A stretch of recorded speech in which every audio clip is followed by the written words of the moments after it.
Mungkin satu-satu saya juga pengen tahu untuk para cast untuk memperkenalkan sebagai karakter apa, mungkin dimulai dari Nico Rossi, silahkan. Aku Nico Rossi di sini berperan sebagai Ninda. Nico Rossi berperan sebagai Ninda. Selanjutnya, Amanda Manopo. Halo, selamat malam semuanya. Saya Amanda Manopo. Saya di sini berperan sebagai Zora. Oke. Kemudian Aliando Syarif. Halo, saya Aliando Syarif berperan sebagai Aksa. Sehat semuanya? Alhamdulillah. Alhamdulillah sehat. Banyak. Oke. Selanjutnya yang terakhir Mbak Sarah Wijayanto. Halo, selamat malam semuanya.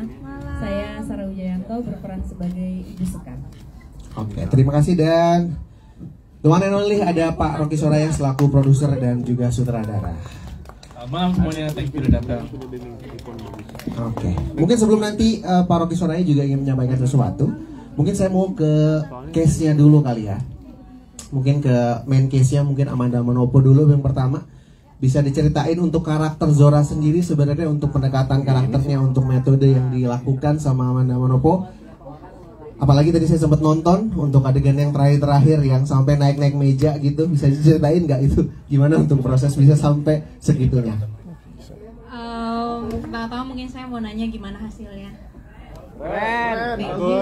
Thank you banget. Pastinya untuk di film saya ini, kali ini film horor pertama saya selama saya udah lama nggak main film lagi. Ini film yang menurut saya cukup lumayan berat buat saya. Perubahan karakter saya ketika saya cukup lumayan lama main sinetron, terus saya main film dan saya berperan sebagai Zora, seorang seniman. Terus habis itu kembali muda lagi, sudah tidak lagi menjadi ibu-ibu. Terus di film ini saya juga ditantang sama Pak Rocky untuk melakukan adegan-adegan yang sangat luar biasa, yang pastinya sangat menguras tenaga, emosi, secara emosional juga. Jadi saya mencoba untuk selalu melakukan yang terbaik dan saya ingin nunjukin untuk penonton, untuk Pak Rocky, dan untuk perfilman Indonesia. Tepuk tangan teman-teman. Luar biasa. Kemudian ke Aliando Syarif ya. Oke, ini bisa boleh kasih tahu ini apakah film horor pertamanya Aliando? Selamat malam semuanya. Sehat. Udah tadi ya? Udah. Ini kita lagi nge-rewind kayaknya. Iya, dejavu. Kayak karakter siapa tadi di situ ada. Pernah lihat ini ya? Satu persatu. Gimana tadi nonton filmnya? Keren. Oke, ini ditutup udah studionya, aman lah ya. Kita nggak kedengeran. Di sini berperan sebagai Aksa. Aksa ini, ya ini film horor pertama Aliando. Semoga hasilnya memuaskan. Senang bisa bekerja sama dan masuk dalam proyek Indigo ini, apalagi langsung didirect oleh Pak Rocky dan bermain dengan Bu Sarah dan Amanda Manopo. Semoga di film pertama ini bisa menjadi warna baru di genre horor Indonesia. Oke, terima kasih untuk Aliando Syarif. Nico Rossi mungkin mau menyampaikan sesuatu. Halo semuanya.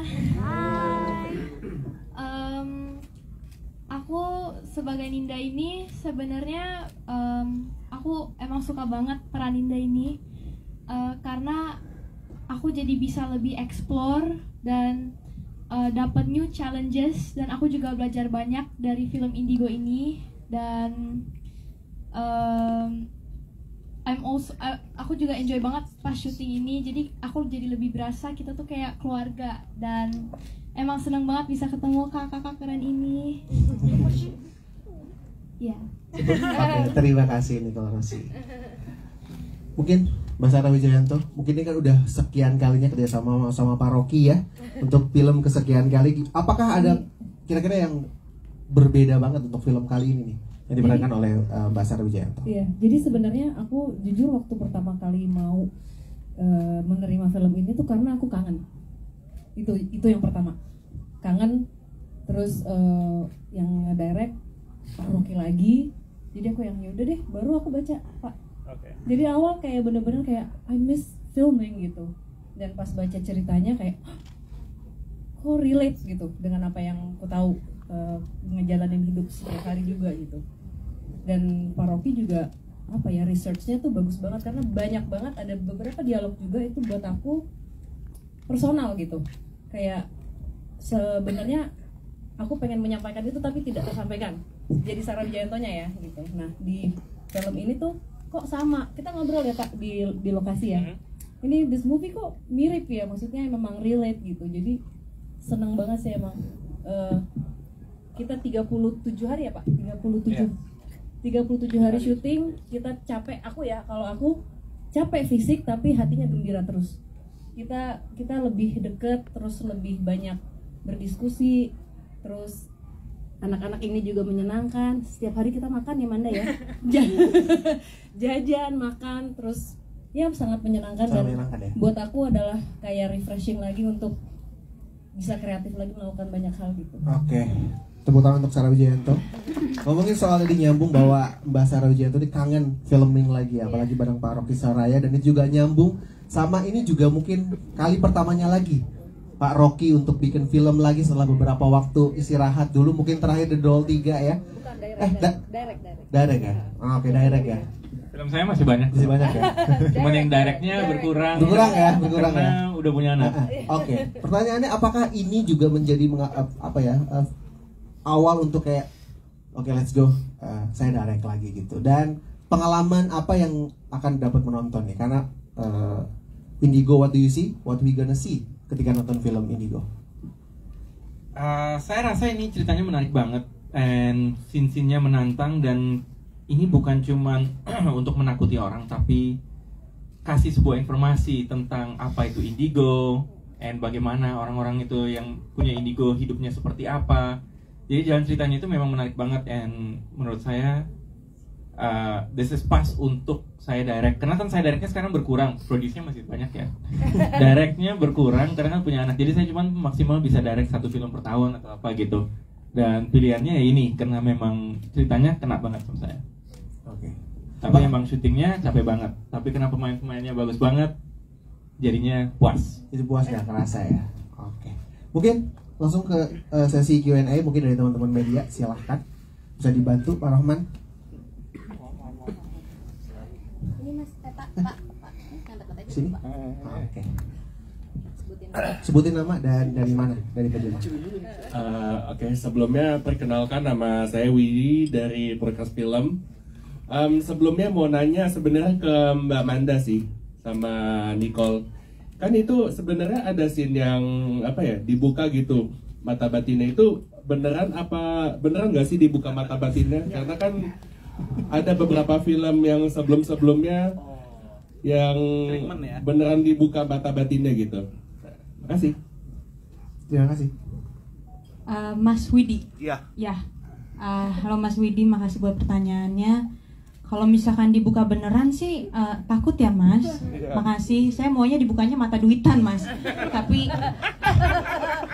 Tapi emang enggak, kita syuting ya syuting aja. Kita memang mengikuti skrip segala macam. Tapi mungkin dari kamu lihat dari peradegannya seperti dibuka mata batin secara asli kan? Iya beneran.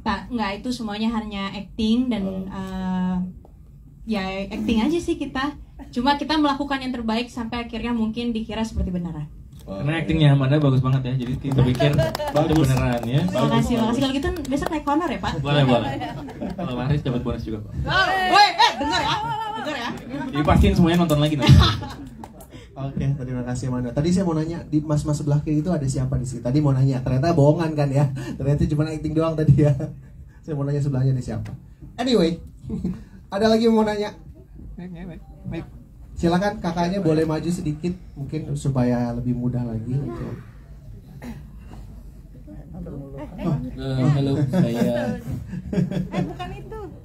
Udah nggak apa-apa. Gak apa-apa. Oke, Arul dari Film Indonesia. Pak Rocky, welcome back again. Saya sangat suka selalu suka dengan treatment pengambilan gambar dan lain sebagainya. Di sini ada nama Ricky Malan dan tentunya menjadi bestinya Pak Rocky untuk Hensmaker. Ada beberapa gambar yang beda Pak dari beberapa film sebelumnya. Ada angle pengambilan gambar yang beda dan cukup sulit pada saat menaruh Amanda di Rasuki dan kemudian close up yang dilakukan oleh entitas dari sebelumnya ke Amanda, dan saya setuju totally layer dari actingnya Amanda semakin improve ya Amanda. Dan tentu saja sebelum kayaknya dari sebelumnya udah bagus ya Amanda. Iya, kalau nggak saya pakai. Ya saya makin memuji gitu loh Amanda. Jadi tolong dibuktikan aja Pak untuk menambah bonusnya supaya Amanda bisa berbagi untuk teman-teman media gitu ya. Boleh. Oke. Lo aja. Saya mau stressing point sebenarnya bukan ke Amandanya, karena kalau sudah bagus dan baik itu adalah milik Amanda. Nicole Rossi, saya takjub ya, terkesima dengan layer actingmu. Pak Rocky, kalau misalnya kita melihat Nicole Rossi di 5 menit pertama itu sangat konsisten sampai di menit ke-40, sampai pun dia tidur sebenarnya dia sudah berakting lagi gitu lah. Dan dia tidak merubah instruksi yang Bapak berikan, karena aktor yang baik itu adalah aktor yang bisa ngikutin maunya sutradara, jadi tidak gagagan sendiri Aliando. Oke? Dan ini menjadi pelajaran yang baik untuk seorang Nicole ya. Dan saya merekomendasi sih untuk Nicole untuk bisa menjadi, di sini dia pemeran utama atau peran pembantu ya Pak? Nicole baru tuh nonton barusan kan? Iya, artinya saya melihat justru porsinya itu tidak begitu jauh dari Amanda gitu ya. Sebagai karena ini point of view-nya dari karakter Amanda, jadi betul, pasti scene-nya paling banyak ya. Betul. Jadi saya berhitung scene sebenarnya Pak. Kalau misalnya Bapak nanya lagi nonton ke film saya, atau lagi nonton hitung scene? saya hitung scene Pak.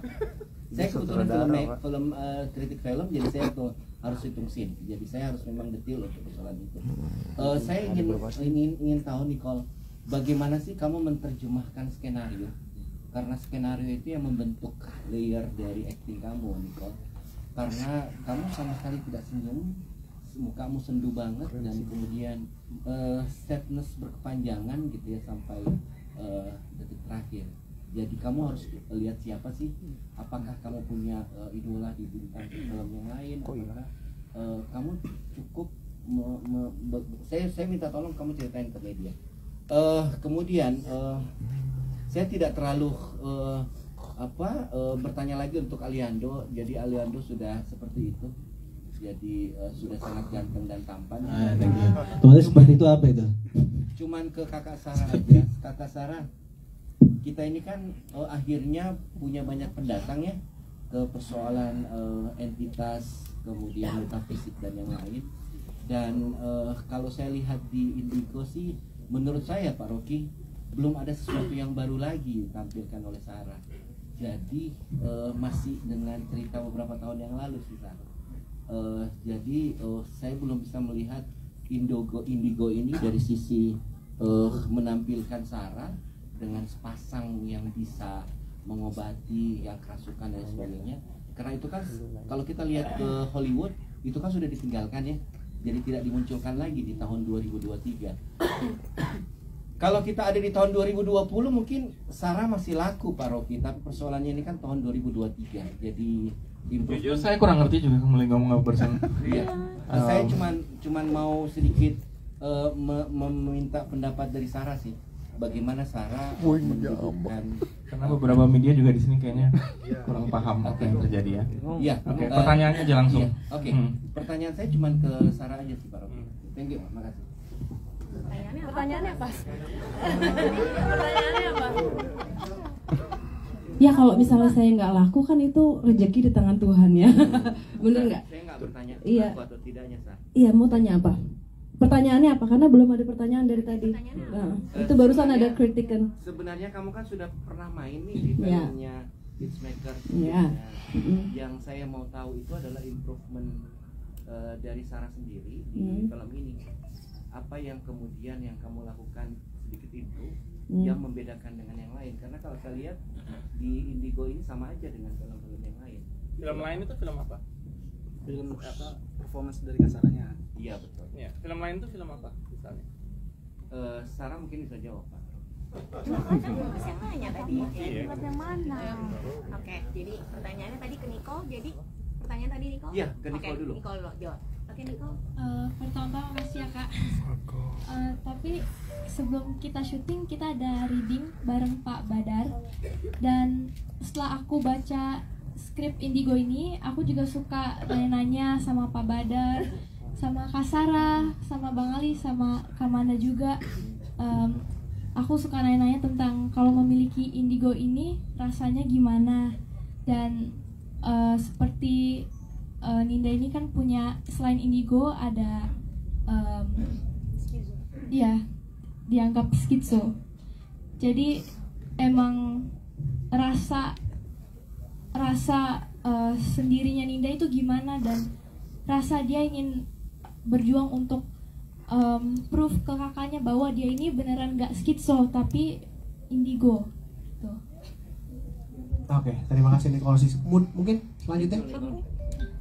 Oke, silakan. Oke, Rena. Selamat malam semuanya. Sebelumnya selamat atas premier filmnya. Aku Rena dari suara.com. Ada 2 pertanyaan boleh? Pertama buat Amanda Manopo. Amanda keren banget sih aktingnya, terutama yang pas terakhir.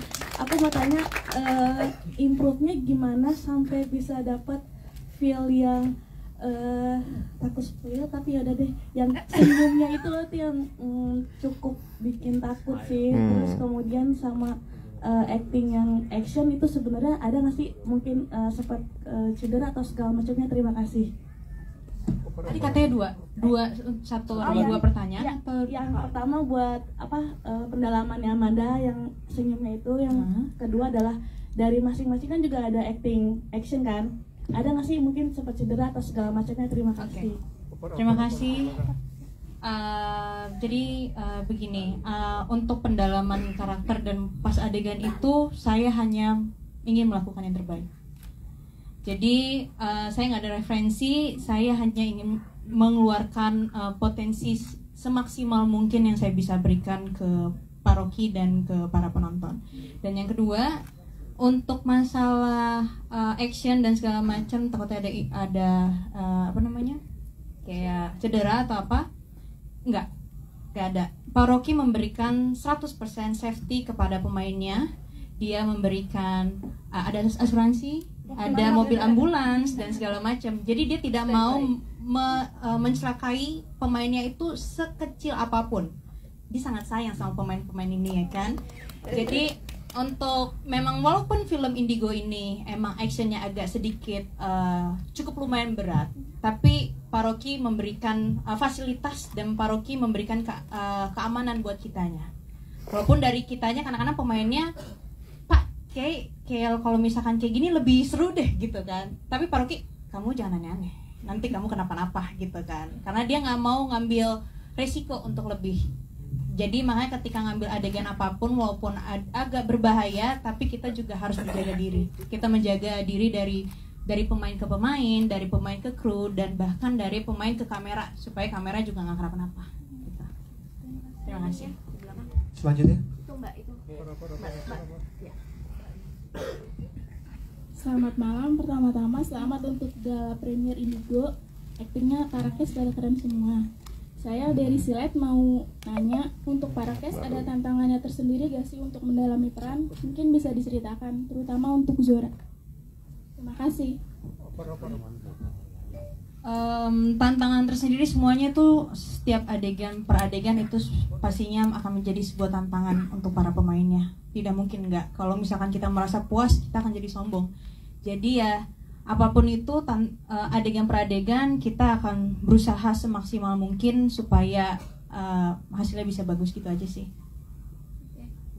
Oke, ada lagi? Ya, itu. Selamat Pak Woki. Makasih. Ya, tadi saya terpukau dengan film ini. Saya duduk sampai semua penonton keluar. Saya masih duduk di studio 3. Kenapa demikian? Karena saya menunggu. Seperti halnya film-film Hollywood pada masa kini, saya nunggu after credit title. Ini kekurangan dari Pak Soraya. Karena tadi ada dialog dari Nicole Osi, ada bencana besar yang akan datang menimpa. Jadi saya nunggu-nunggu, mana ada nggak adegan di belakang setelah credit title naik ternyata nggak dicantumkan oleh Pak Woki atau belum sempat di syuting.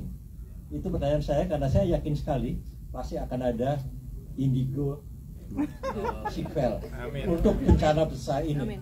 Mungkin ada sedikit bocoran, saya tunggu. Ya pastinya nggak bisa diceritakan di sini. Kalau filmnya laris nanti mungkin ada yang part 2 baru dikit ceritain bencananya apa. Pasti, tapi tadi saya nunggu itu kayak titel betul Pak. Semua keluar, saya masih di dalam. Okay. Buat film berikutnya nanti saya masukin end credit khusus buat Payan. Terima kasih. Selanjutnya yang di belakang tadi ada. Mbak yang Mbak mana tadi? Opor. Ada yang mau nanya tadi? Maaf, Pak. Sebelah situ, Pak. Ini mic-nya. Iya, silakan ini.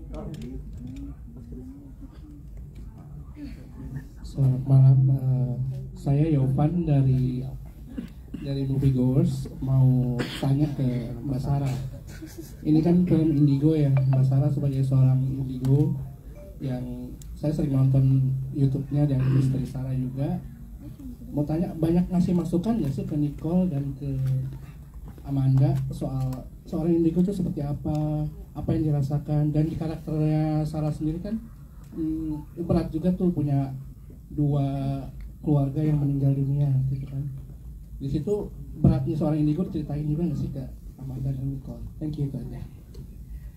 Mas Yovan, ya bener ya. Jadi waktu di reading itu memang Aliando, Manda, sama Nicole kita sering ngobrol. Jadi mereka suka nanya, kayak misalnya ngebahas retrokognisi itu apa, prekognisi itu apa.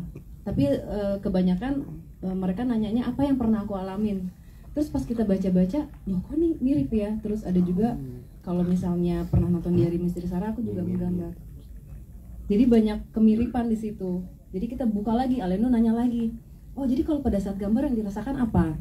Jadi kita semua selalu kayak berdiskusi dan kayak kira-kira jadi kalau pada saat retrokognisi itu begini gitu. Jadi jujur aku juga agak amazed pada saat baca, kok Pak Rocky tahu ya gitu. Karena mirip banget, bener-bener kayak aku nggak ngerasa sendiri, kayak misalnya artinya ada orang lain yang tahu, kan based on research berarti kan. Oh gue nggak sendiri ya, berarti nih gue nggak gila ya. Oh berarti ada juga orang lain yang mengalami hal yang sama gitu. Itu sebenarnya apa yang diceritakan di film itu relate banget sama aku sehari-hari gitu. Jadi memang awalnya Aliando yang tanya, terus Manda juga kayak, Bu kalau misalnya waktu itu yang retrokognisi ya Dek, ya kan itu. Jadi emang banyak ngobrol di awal, dari mulai reading sampai di lokasi, karena kadang-kadang dapat lokasi yang seru, terus kita jadi ngobrol tentang apa yang di situ. Jadi memang dari situ aja, dari ngobrol-ngobrol akhirnya mungkin jadi paham sedikit apa sih yang dirasakan sama orang yang memiliki kemampuan ini. Kalau begitu pertanyaan lanjutannya ke Pak Rocky. Pak Rocky berarti sebenarnya mengerti ya apa yang dirasakan oleh para Indigo seperti ini. Apa mungkin skripnya kan yang nulis siapa tadi saya lupa penulisnya. Apakah mungkin dengan konsultasi dengan penulisnya yang story-nya kan by saya, itu based on research dan lain sebagainya, interview dengan semua Indigo. Jadi memang saya tahu jalan ceritanya seperti apa. Terus scriptwriter-nya ditulis oleh Rihan. Berkaitan dengan empati terhadap para Indigo itu sendiri. Iya, karena saya juga teman dekat sama Sarah, sering juga tanya tentang semua ini, sering juga nonton biografi ya, kayak cerita-cerita tentang real mereka punya kehidupan seperti apa. Based on that baru kita bisa bikin skripnya secara empatik, karena itu butuh waktu lumayan lama untuk researchnya gitu. Keren banget. Oke, terima kasih. Ada lagi yang mau bertanya?